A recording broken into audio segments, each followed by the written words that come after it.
Prophet Muhammad sallallahu alayhi wa sallam and his family and his followers to the time. And I want to take a few moments this week to reflect on some of the core lessons from Surah Al-Hujurat. Surah Al-Hujurat, its dwellings. And this is the 49th chapter of the Quran. Depending on, there's a little bit of difference on it, but this is a portion of marks the beginning of a portion of the Quran that the Prophet ﷺ refers to as al-Fasl, that if you're going to try to memorize a portion of the Quran that's smaller, you start from 49 and go to the end, you start from 50 and go to the end.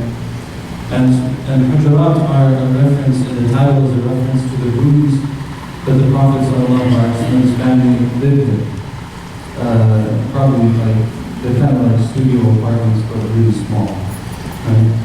And I was reading something recently that made it seem like probably, they're like about 65 square feet. The hujra of the Prophet ﷺ. So one wife is living in this one wife is living in this one. There's a little bit of food to prepare, a little bit of area to prepare food, a little bit of area to sleep, a little bit of area to go outside, whatever like that. And this surah, it starts with an incident that happened in the Prophet's life, sallallahu alaihi wasallam. And it's known kind of like as a surah that has a lot of adab in it, has a lot of the manners of the ways that we're supposed to do things in our religion. And the commentary on the surah can go very long, but we'll just take a few of the big ones and then we'll see where it goes, inshallah. So the surah starts with this incident with the Prophet sallallahu alaihi wasallam that happens. A couple of incidents actually, some of them happening around his rooms. And it's kind of lays the foundation for everything else. Because the surah starts by saying,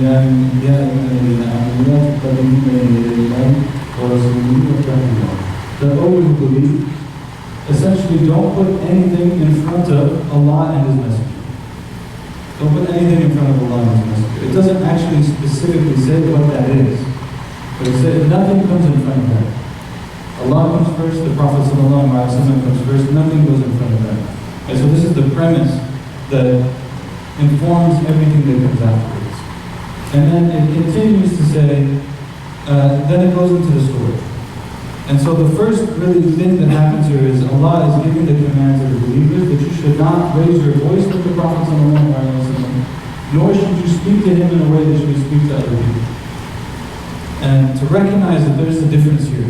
There's an adab in how you deal with the Prophet ﷺ. There's an etiquette in that. And subhanAllah, the people of the early generations, even after the Prophet ﷺ died, they took these things very seriously. Like, for example, there's a story of Imam Malik, who was the Imam of Medina. In the generation, one or two generations after the Prophet ﷺ. And there was a time when someone came to visit Imam Malik and they saw all these beautiful animals tied up outside. Nice horses and mules and stuff like that. And so they praised him. They said, MashaAllah, look at these wonderful animals you have here, that you have and so on. And Imam Malik told them very simply, he said, these are actually gifts someone gave them to you.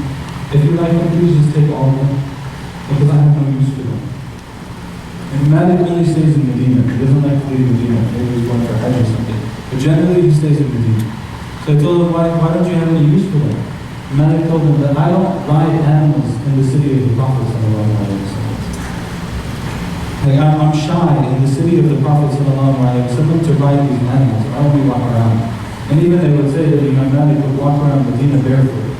He didn't want to walk around the city of the Prophet ﷺ with shoes on. Right? So this is the idea of like how am I going to engage with the Prophet ﷺ even after his physical life as we understand it in this world has ended in a sense, right? So there's this etiquette there. How do I speak about them? How do I talk about them? This is why everyone who are integral junkies, like some of us, and you see when they make salawat on the Prophet ﷺ, everyone put their hand on their chest. Because it's like you can't mention the name of Muhammad without his etiquette. And these are beautiful things. Like, yeah, maybe they're not there in like the direct hadith, but when my name is mentioned, put your hand on your chest. It's not there. But the idea is that people are showing how much respect they have for the Prophet. So the incident is that Abu Bakr and Sayyidina Umar, they're having a discussion in the presence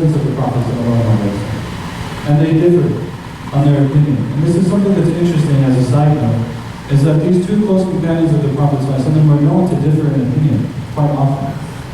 Right? They were the closest of friends, and they had full respect for each other, but they didn't always agree. And so they were discussing some matter, and Abu Bakr took one opinion, Umar took another opinion, they started to argue, and their voices started to raise, and to the point that they couldn't hear the Prophet anymore, because their voices had raised. And the surah then is revealed, and it says, lower your voice in the presence of the Prophet. Is that after that, Sayyidina Umar, he would whisper in the presence of the Prophet so much that they would have to ask him to raise his voice. And the verses end, because these are the verses end, we have two incidents that relate to the same concept, and they end in different ways. You see it. This one ends with, that maybe if you don't do this, you'll lose all of your deeds. And maybe it will be that all of your deeds are voided, they're nullified, and you don't even realize it.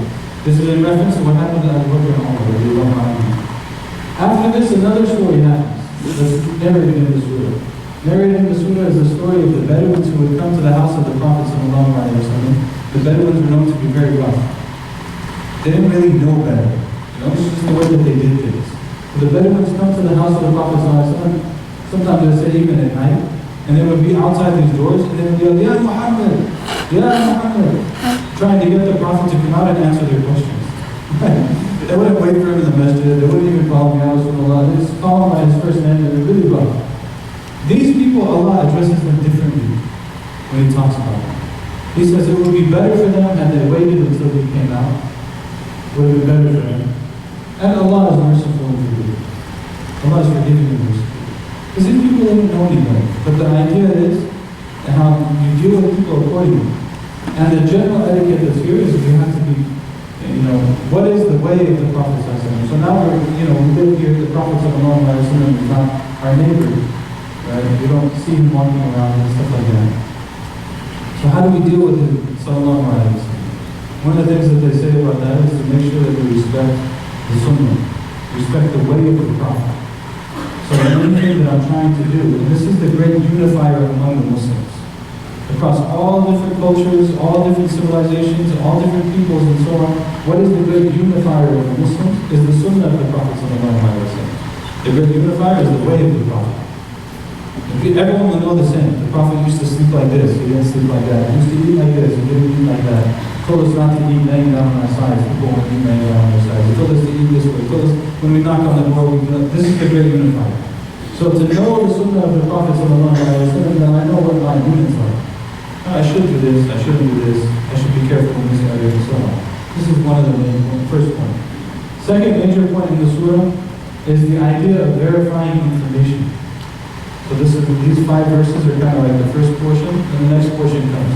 Next portion, Allah subhanahu wa ta'ala says, Ya ayyuhalladhina amanu in ja'akum fasiqun binaba'in fatabayyanu an tusibu qawman bijahalatin fatusbihu ala ma fa'altum nadhimin. So it's a very important command. Allah says, O you who believe, if someone who is not trustworthy comes to you with information, verify it. Verify the information. And then He tells you what will happen if you don't do that. So, first principle is, whatever I'm listening to, I should know where it's coming from. And I should know whether it's from Allah or not. The basic principle, right? So news shouldn't look like a movie. News shouldn't be entertaining. News is information. Is it coming from a reliable source? Do I have a reason to trust it or not? It's as simple as that. If I don't have a reason to trust it, I'm not going to deal with it in the first place. It says, what happens if you don't do that? If you don't do that, you will afflict another people out of your own ignorance, and afterwards you'll regret it. Think about it. In our lives, how many times does this happen? You hear something about someone, you hear something about some situation, and it turns out, you make a conclusion based off of it. It may not be reliable. And then you go and act upon that conclusion, and then you hurt someone else, or you harm someone else, or you do someone else wrong, and then you come back afterwards and you realize that your whole understanding of the situation is off. And what do you feel? Regret. This is what Allah says. If someone who's not reliable brings you information, check the information. Otherwise, you'll harm other people and you'll regret it. It's a very simple principle, very, very extremely important. And for everything in life. Do I know it? Do I not know it? Is it reliable? Is it not reliable? So then the surah moves on to acknowledging the reality that people will differ. There will be conflicts. There will be conflicts. If two parties of the believers are fighting each other, then reconcile between them. If two parties of the believers are fighting, reconcile between them. The Prophet said, should I not tell you what's better than fasting and prayer and charity? They said, of course, Ya Rasulullah. He said, salat is that to reconcile between people. To bring people together is more rewarding than these things. Because what happens when people aren't together? What happens when the hearts aren't together? Then there's fitna and kind of like festers. You know, the diseases in the heart, the problems between the people, it festers and it festers and it festers and then eventually it explodes. It says, to bring the people together is a great act of worship. And to recognize that there might be two parties that are fighting each other, reconcile between them. And then the verse will continue. And if one of them basically is an oppressor, and it cannot be reconciled, then you fight them until they stop. This happens too, right? Sometimes amongst the believers, there's two parties. One of the parties might be wrong. They have to be stopped. Right? And who that is, and so on and so forth, these are huge conversations. But the principle is there. And the principle starts with recognizing that these are two parties from the believers. Don't forget that. Don't forget that they're two, like in the end, these are people who are supposed to be on the same team. And then Allah continues and said, well, you know, your brothers, the believers are nothing but brothers and sisters. So again, to bring that together. Then what's another guidance that comes in the surah? Another guidance that comes in the surah, it's all, see how it's all related to relationships? You have to treat people with ethic. You have to verify information. When there's a conflict, this is how you deal with the conflict. Don't forget that you're still on the same team. Then what comes next is that don't call each other by names that are derogatory. Don't call each other by names. Don't mock each other. Don't make fun of each other. If you're Arab, you don't say, oh, the Pakistanis or Indians are like this. If you're Indian or Pakistani, you don't say the Arabs are like this. If you're Afghan, you don't say everyone else is like whatever it might be. Right? They say, oh, these other people, they do all these things wrong, look how they're great people, and so on and so forth. Most of our people are going to be Muslim, they're not. If we're to be honest, most of our people have taken a hit in the last 200 years anyways, for all the things that we're so proud of over other people. But in the end, this is, don't make fun of each other. When you ridicule each other like this, it creates problems. Right? And don't call each other by names that are inappropriate names. Don't call each other by names that are going to make the person feel bad. One of the great etiquettes of Muslim life, community life, is to have good names for each other. To have good nicknames for each other. We covered it. If we didn't cover it, we will cover it, but I think we already covered it in the session that we do at the night. One of the etiquettes of companionship is to call each other by beautiful names. The Prophet ﷺ used to have nicknames for all kinds of people. This person is Asabullah, this person is Sayyidullah, this person is so-and-so, this person is so-and-so. And because these beautiful names, one of the things that we know from the hadith is that when a person's soul is taken, and it's a righteous soul, when the soul is taken and elevated into the heavens, as the angels are passing the soul up, the angels will call the soul by the most beautiful names that it was called by in life. The most beautiful names that the person was called by in life, they'll be called by those names when they go. So we should have these nice names for each other. And nice, not nicknames that make fun of the person. That's general cultural norm, right? But nicknames that elevate the person. Nicknames that are Abu Khayr, Abu Barakat. These are beautiful names. The Father of Good, the Father of Blessings. People have really nice names, right? And this is there too. They don't make fun of each other. Someone I hope to be able to call a teacher, one of the things that I think is really interesting, he has a particular quality that he has. So he's always trying to not offend anyone. Even on things that are really hard to do that with. Like he'll differ with the person severely, and he'll say it in a way that it won't offend anyone, right? Or like he's writing a book on theology, and he's going to have to respond to evolution, right? So, and we said, make dua and pray that in responding and writing about evolution, we won't offend the scientists. Because we don't want to offend the scientists, we don't want to offend anybody. It's a beautiful concept, right? Like even I'm going to deal with this kind of issue, it's very difficult to deal with, and I don't want to offend anyone. So calling people in the best of ways, dealing with them in the best of ways, and so on.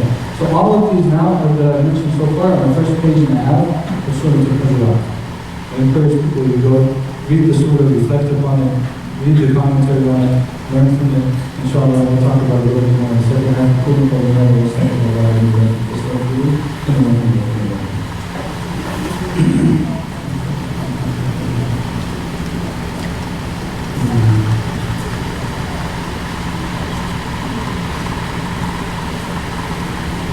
بسم الله الرحمن الرحيم الحمد لله والصلاة والسلام على رسول الله وعلى آله وصحبه ومن والاه وصلى الله وسلم وبارك على سيدنا محمد وعلى آله وصحبه ومن تبع سنته إلى يوم الدين. I'm going to make the announcement now, so just so you're aware of it. The main point of this announcement is that Congressman Brad Sherman is scheduled to attend his local currently. Is scheduled to attend a rally for India's Prime Minister Modi in Houston this weekend. I think people are relatively familiar with this individual, Modi, and the things that he's done, targeting Muslims, Sikh, Brahmins, Christian communities, all types of minority communities. And we also know what's going on in Kashmir and the blackout that's happened there, and that might be aid to the people there. So the community is being called upon to call the congressman and tell him that they shouldn't be doing this. So that is number here, 818-501-9200. Generally, if you look online, you can find that. If you look for your congressman, Brad Sherman, you can call the office and leave a message. If you want to take the number afterwards, you can get it. These things actually do matter. You know, if enough people call, whether or not they agree, or whether, it's not a matter of like whether or not they actually are convinced. It's a matter of if you bother them enough, they'll actually do it just out of politics. So it's good to actually do this. May Allah give alleviation to the people in Kashmir and protect them from this horrible person. To finish up, a couple points.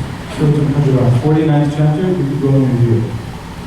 Maybe one or two last points. And they're not going to be the big ones, but just small ones. One of them is that there is also a verse in the surah that talks about the Bedouins.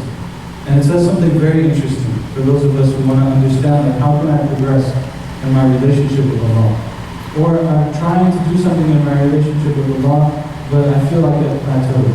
Or I feel like it's all external, or whatever it might be. Allah says, قَالَتِ الْأَعْرَابُ آمَنَّا قُلْ لَمْ تُؤْمِنُوا وَلَكِنْ قُولُوا أَسْلَمْنَا وَلَمَّا يَدْخُلِ الْإِيمَانُ فِي قُلُوبِكُمْ وَإِن تُطِيعُوا اللَّهَ وَرَسُولَهُ لَا يُلِتْكُمْ مِنْ أَعْمَالِكُمْ شَيْئًا. It's a beautiful verse. Allah says, the Bedouins come to you and they say, we believed. We believed. Iman. He says to the Prophet, tell them you have not believed. Rather, you have submitted. You're not a mu'min, you're a Muslim. You didn't actually, but Iman hasn't yet entered into your heart. And that means in the future it's going to come. It indicates that it hasn't happened yet, but it's likely to happen in the future. So it says, the belief, you've submitted, but belief hasn't yet entered your heart. And if you obey Allah and His Messenger, none of your deeds will go to waste. This is why it's beautiful, right? Because sometimes this is where we're at. We think that we believe. First step is you just submit. If it's from the way of the Prophet ﷺ, if it's from Islam, if it's actually from Islam, then you submit. I'm going to pray what I'm supposed to pray. I'm going to make wudu the way that I'm supposed to make wudu. I'm going to visit I'm going to make pilgrimage. I'm going to do whatever it is that I'm going to do. I'm going to submit. And what happens after we submit and we live our life of submission is faith starts to come into our hearts. We start to feel a little bit something different than just the submission.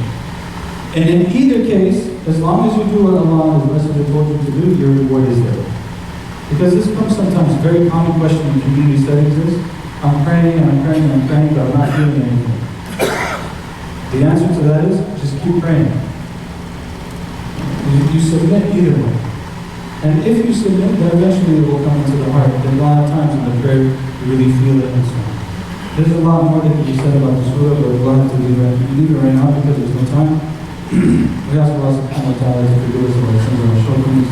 Allah, accept from us our deeds, enter us into paradise, keep us on the straight path. Allah, we ask you to give victory to those who are oppressed, to give aid to those who are suffering, to give knowledge that benefits us, to us, and to give us the ability to act upon it. We ask for Allah to forgive us and to aid us in all of our affairs.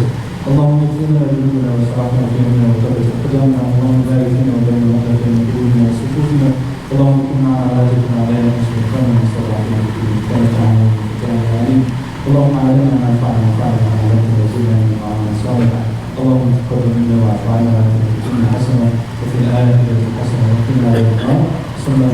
adesso non lo guardiamo, stiamo sentendo